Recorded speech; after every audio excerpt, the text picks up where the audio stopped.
찾는다. 새로운 것을 원하고 새로운 것을 찾는다는 얘기는 기존에 내가 가지고 있는 그 어떤 것에 대해서 그리고 내가 행한 그 어떤 것에 대해서 만족하지 못한다는 얘기죠. 내가 실망하고 내가 실증을 느꼈다는 얘기는 내가 뭔가에 대해서 기대감을 가지고 있었는데 이것이 시간이 지나면서 어느 순간 나에게 절망을 가져왔고, 그리고 내가 정해진 어떤 길을 쭉 가는데 그 길이 어느 순간 내 앞에 가로막는 일이 내 앞에 딱 나타나면 대부분의 사람이 실증 내지 실망을 합니다. 그러면서 대다수의 사람들은 이 상황이 달라지기를 원해요. 그래서 뭔가 새로운 것이 내게 주어지기를 원하고 내가 나를 가로막고 있는 그 길이 열리기를 원합니다. 그래서 기다리면서 이렇게 생각합니다. 내일이면 다를 거야. 내일이면 다를 거야. 그런데 여러분, 시간이 우리를 변화시키는 것이 아니고 우리가 시간을 바꿉니다. 오늘부터 내일 사이에 그 시간이 나를 바꾸는 것이 아니고요. 오늘과 내일, 다른 내일을 만들기 위해서는 내가 시간을 바꾸어 가는 겁니다. 그래서 우리는 하나님 앞에 기도할 때 하나님 나를 바꾸어 주옵소서, 나의 상황을 바꾸실 줄 믿습니다가 아니고 하나님 내가 뭔가를 바꾸려고 합니다. 하나님 내가 어떻게 할까요? 이 물음을 우리는 끊임없이 하나님 앞에 던져야 된다고 말씀드렸습니다. 그래서 우리가 후회를 하고 우리가 회개를 한다는 얘기는 사실 여러분 시작부터 잘못된 경우는 거의 없습니다. 그죠? 시작은 제대로 시작을 해요.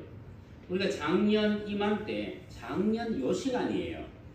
하나님 앞에 송구 영신 예배를 또 12월 31일 날 드렸습니다. 그러면서 하나님 앞에 기도하고 새로운 각오를 하고 하나님 내가 정말 열심히 살겠습니다. 그거는 여러분 정말 잘한 일이에요. 아까 말씀드렸던 것처럼 시작이 잘못된 경우는 거의 없습니다. 그리스도 예수 안에 들어온 사람은 어디에서 잘못이 되느냐 하면 과정에서 잘못되어 버린다는 얘기죠. 과정에서 내가 실망을 하고 실증을 느끼고 길을 막힌 그곳에서 내가 주저앉아 버립니다. 그래서 송구 영신 예배 때 우리는 하나님 앞에 기도하고 하나님 앞에 뭔가 각오를 하고 그리고 새해 동안 하나님께서 나에게 뭔가 말씀해 주시고 임하여 주시기를 우리는 소원합니다. 그러면서 제가 또 예배 후에 여러분들을 위해서 기도를 해줍니다. 그것을 붙잡고 정말 힘있게 살아갈 수도 있고 아니면은 또 여전히 강물처럼 또 흘려 보내버릴 수도 있습니다. 그래서 제가 1년 중에 예배에 가장 많이 신경을 쓰면서 기도에 제일 신중할 때가 언제냐 하면 오늘 요 시간이에요.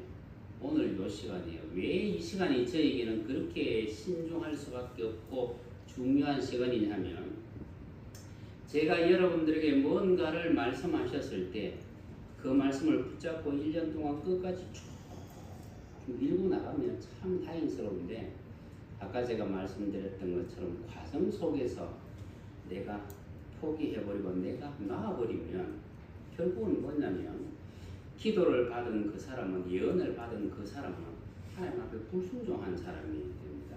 그래서 이 시간이 제가 신경을 제일 많이 쓰는 시간이에요. 예전에 승빈이가 한번 저에게 이렇게 얘기했습니다. 아빠는 왜 나에게 공부하라는 말 한 번도 안 해요? 그때 제가 이렇게 얘기했습니다. 내가 너에게 공부하라고 얘기를 하면 네가 아빠가 원하는 만큼의 그 공부를 하면 괜찮은데 만약에 하지 아니하면 네가 불순종하는 아들이 되어버리기 때문에 나는 너에게 공부하라는 말을 안 해. 그런데 공부는 네가 필요하면 할 거야. 여러분 이것이 내가 내 자녀에게 함부로 말하지 못하는 이유이고 제가 여러분들에게 마음껏 축복하지 못하는 이유 중에 하나도 바로 이것입니다. 하나님의 말씀이 내 안에 떨어지면 나는 그것을 이루기 위해서 정말 최선을 다해야 되는데 중간에 내가 멈춰버렸어. 중간에 내가 다른 길을 해버렸어. 그러면 나는 우리 성도들은 불순종하는 사람이 되기 때문입니다. 여러분 사실 하나님은 언제든지 새 일을 행할 준비가 되어 있으신 분이십니다. 오늘 여러분들이 읽은 본문에서도 분명히 그렇게 말씀하고 있습니다. 하나님은 모든 것을 새롭게 하실 수 있는 분. 너희는 이전 일을 기억하지 말며 옛날 일을 생각하지 말라. 보라 내가 새 일을 행하리니. 근데 여러분 이 새 일을 행하는데 이 새 일을 방해하는 족속이 누구냐 그러면 여러분 원수가 아니에요. 여러분 원수가 방해를 한다 그러면 하나님은 그냥 전진해 나아가십니다. 원수를 제거하시고 나아가십니다. 그런데 하나님의 일을 방해하는 것은 누구냐면 하나님이 그 사랑하는 자녀라는 얘기예요. 그래서 하나님께서 작정하신 그 일이 있음에도 불구하고 마음껏 전진해 나아가지 못하시고 하나님이 때때로 멈추십니다. 여러분 하나님께서 새 일을 행하신다는 것은 누구도 알고 있는 하며 오늘 이사야 43장 20절 말씀에 보니까 덜짐승들도 안 돼요. 성냥이도 알고 있고 타조도 알고 있대요. 그런데 정작 누가 모르느냐면 하나님의 자녀라고 말하는 하나님의 자녀들이 하나님께서 새 일을 행하시는 그것을 정작 모르고 있다. 여러분 하나님은 우리에 대하여 우리에게 주실 우리를 위해서 오늘 예레미야 3장에서 말씀하시는 것처럼 무궁한 인자하심이 있고 무궁한 긍휼하심이 있습니다. 우리 역시 하나님으로부터 이 인자하심과 이 긍휼하심을 원합니다. 그러면서 하나님은 얼마나 성실하신 분이신지를 우리가 또한 알고 있습니다. 23절 말씀에 이것이 아침마다 새로우니 주의 성실하심이 크시도소이다. 여러분 성실이라고 하는 것 성실이라는 말은 그 마음과 태도가 끝까지 한결같다는 얘기예요. 하나님은 그 무궁한 인자와 그 긍휼을 매 순간 변함없이 우리에게 부으시기를 원하십니다. 그런데 문제는 어디에 있느냐면 그 하나님의 무궁한 인자하심과 긍휼하심을 받아야 될 그릇에 문제가 있다는 겁니다. 그래서 성경은 우리에게 계속해서 새로워짐을 얘기를 합니다. 그래서 마태복음 9장 17절 말씀에 보면 새 포도주를 낡은 가죽 부대에 넣지 아니하나니 그렇게 하면 부대가 터져서 포도주도 쏟아지고 부대도 버리게 됩니다. 여러분 아래 우리 월요일날 우리 안원사님하고 통화를 하면서 안원사님이 제게 그렇게 말했어요. 목사님 새해 제가 뭐 바꿔야 될 게 없습니까? 라고 했어요. 그것이 사실은 모든 기독교인들이 하나님 앞에 설 때마다 하나님 앞에 질문해야 될 부분이 우리는 언제든지 바꿀 준비를 하고 있어야 됩니다. 그리스도의 사람이라는 말의 진짜의 의미는 뭐냐면 내가 주님을 닮기 위해서 언제든지 바꿀 준비가 되어 있습니다. 나를 바꿀 준비가 되어 있습니다. 그래서 오늘 성경 마태복음 9장 17절에서 말씀하시는 것처럼 하나님이 주시는 모든 것은 새 포도주이고 우리는 부대예요.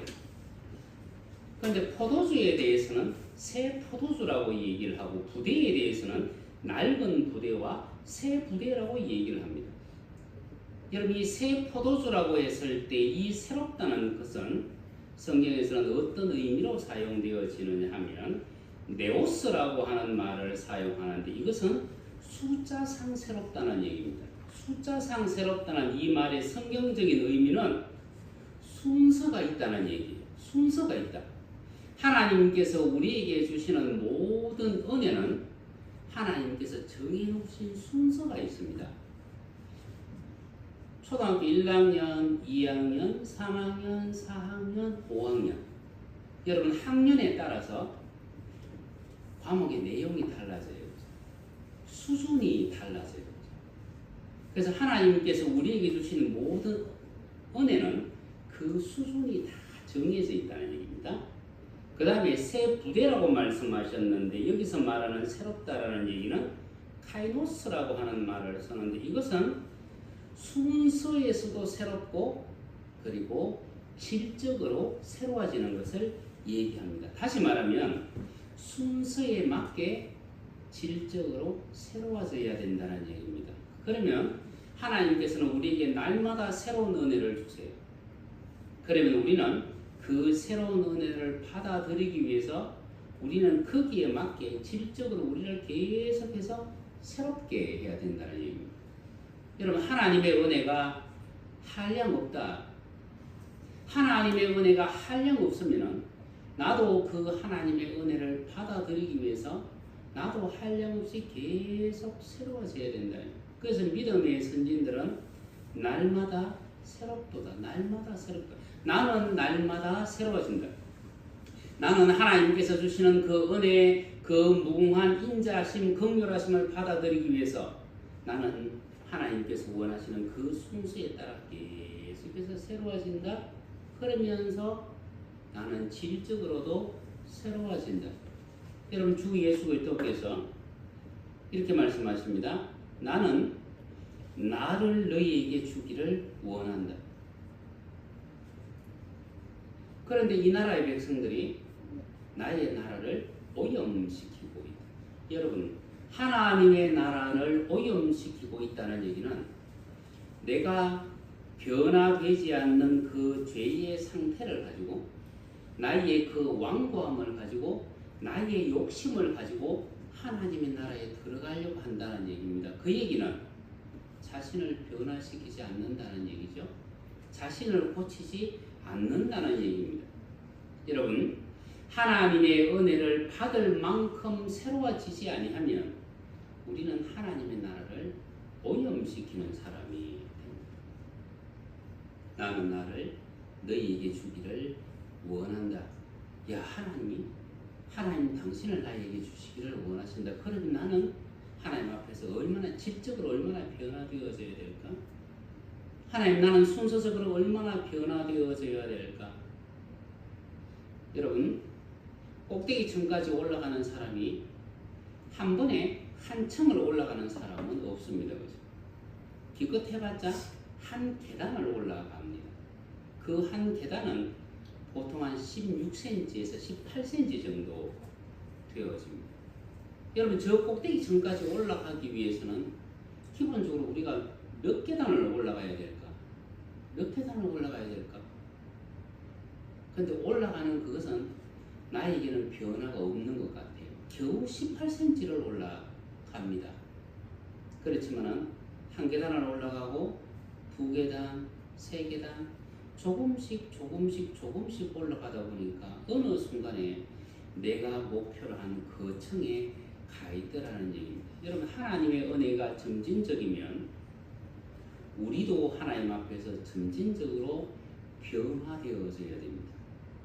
우리는 한 방에 하나님을 원하는 것이 아니라 하나님께서 우리에게 세밀하게 부어주시는, 하나님이 나를 성장시켜 주시는 그 은혜 속으로 들어가기를 원한다 그러면 여러분, 우리는 이미 믿음의 생활을 시작했습니다. 그죠?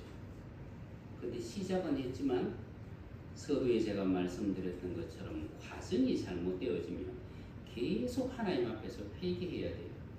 과정이 잘못되어지면 가던 그곳에서 넘어져요.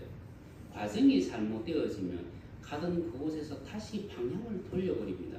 그래서 우리는 오늘 송구 영신 예배를 드릴 때 오늘 우리는 기대합니다. 내년 한 해 동안 하나님께서 나에게 은혜를 주실 거예요.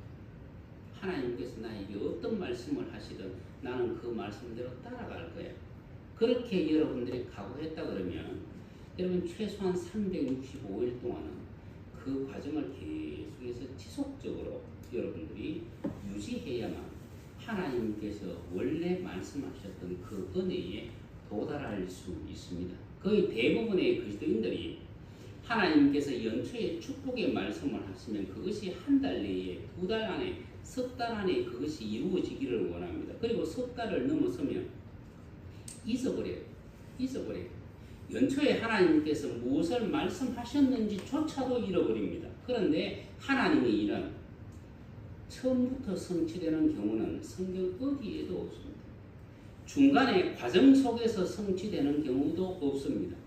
시작이 있고 과정이 있고 그리고 저 끝에 가서 하나님께서 이루시더라. 그것이 성경에서 말하는 법칙이라 그러면 우리는 하나님께서 오늘 우리에게 주시는 그 약속의 말씀이 이루어지도록 하기 위해서 1년 365일 동안 이 말씀을 붙잡고 있어야 돼요.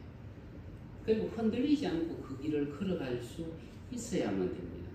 그리고 저 1년 365일이 지난 다음에 나를 보면 내가 이렇게 성숙했구나. 내가 이렇게 변화되어졌구나. 내가 이렇게 점진적으로 이렇게 전진해 왔구나. 우리는 그것을 알게 됩니다. 그래서 오늘 여러분들이 주 하나님께서 때로는 여러분들에게 무엇을 보이시든 아니면 저를 통해서 무언가를 보게 하셨고 여러분들에게 전하게 하셨던 여러분들은 그 말씀 붙잡고 최소한 365일 동안은 여러분들이 지속적으로 기도하시고 지속적으로 전진해 나아갈 때 지금과는 다른 여러분들의 모습, 하나님께서 정말 원하시는 그 모습에 다가가 있는 여러분들을 발견하게 될 것입니다. 한 해 동안 여러분들이 수고했던 그 모든 것은 이제 하나님 앞에 맡겨놓으세요.